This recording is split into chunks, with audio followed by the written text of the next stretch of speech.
So if you were doing Bella Backhands Week, each character has a magic symbol, which for her is the rainbow. So when the kids come in, they sit down and they put a rainbow sticker on the back of their hitting hand. So why do they have that? Her symbol is a rainbow because she likes to hit her backhand over the rainbow.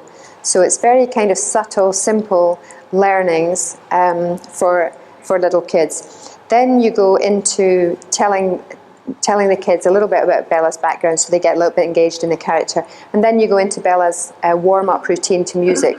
For the kids, we call it a dance. For the coaches, we call it a warm-up routine to music. But you do it with the bat in your hand so that they start to get a feel for having a bat in their hand. And all they're doing is copying the teacher and moving to the music. And it's all very, very simple. It's quite repetitive, but for little kids, it's easy to follow. For coaches, it's easy to deliver. And then you move into about 6 to 7 to 8 different activities, coordination type fun activities. Some of this stuff with the balloons, we use the balloons, pink balloons of course, we use these, chiffon squares. So Faith forehand wears her scarf, and that's her forehand shape. And then you move into Bella Backhand's favourite game, and her favourite game is Chinese ropes, because she's Chinese. Great big elastic band.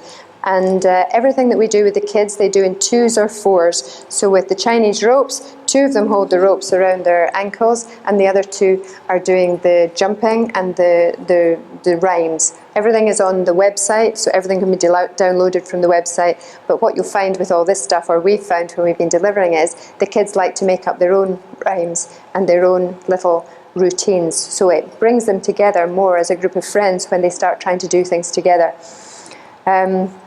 And then at the end of the session, you would get a little take-home sheet, which are all downloadable from the website, which gives you things that you can practice at home, whether you've got a bat or not, or a ball or not. You could use scrunched up newspaper and a biscuit tin lid if you don't have a bat and a ball.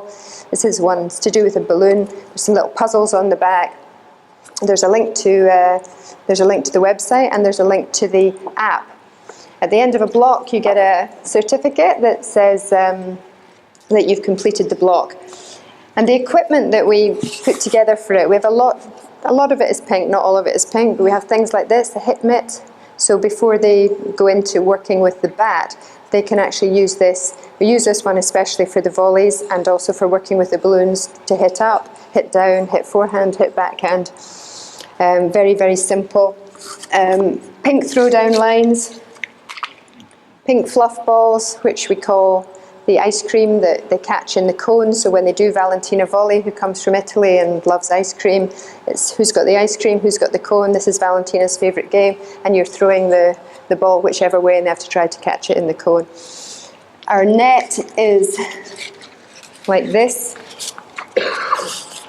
so that it's drawing their attention to the characters all the time, but they can't hit in the net. It's one of the things that we discovered, some kids feeling they'd done something wrong when they had the ball in the net, so we removed the net part of it and made the bunting.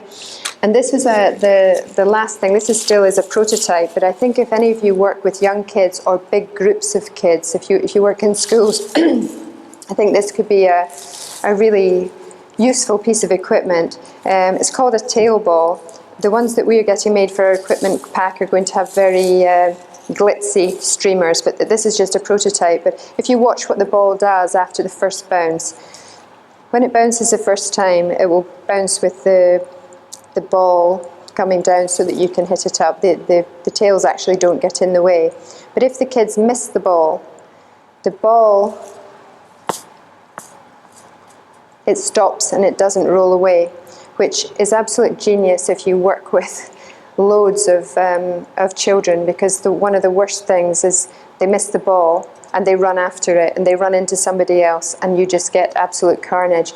So we started using this or trialing this as part of the program.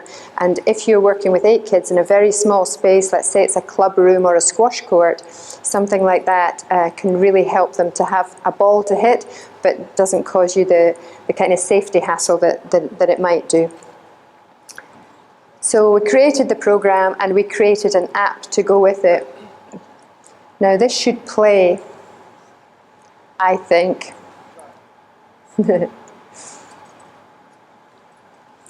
We created an app to go with it, which is basically you can choose one of the characters to be you, and you can choose one to play against. It teaches kids how to keep the score, what's in or out. Billy the Bulldog comes on, trotting on and picks the ball up and delivers it back to whoever's got to serve. The service boxes are yellow and pink, so they start to understand you serve yellow to yellow and pink to pink rather than right to right and left to left. But it's called knockout tennis, so it introduces them to the fact that competition means that if you win, you go forward, and if you lose, you get knocked out. So it's a gentle way of introducing them to what might be their experience of their first tennis competition, should they go forward and become competitive with tennis. The other thing with the app is that it's a swipe app. But Bella backhand, for example, her backhand goes much faster than her forehand. So when kids work that out, they then will realise that they have to make the swipe to the forehand to stop her going so fast with the backhand. So it starts to introduce sort of very gentle tactics. But above all, it teaches them to keep the score, because that's how kids learn these days. And with very young kids, actually learning to keep the score and going into the right place can take quite a while for coaches to teach.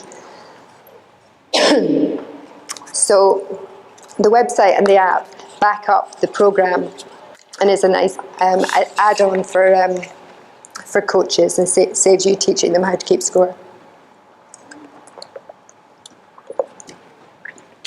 I think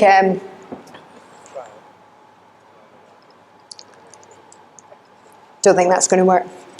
But anyway, that's the Misfits program. But in terms of trying to find something that makes our sport more attractive to little girls and encourages more females to deliver tennis, is a starting point. So we started to roll it out in the UK. We've got about 80 coaches delivering it at the moment. So that's kind of the end of what I wanted to talk to you about. I think my voice is going as well. I've been talking far too much the last 2 days. But very happy to do Q&A in a few minutes.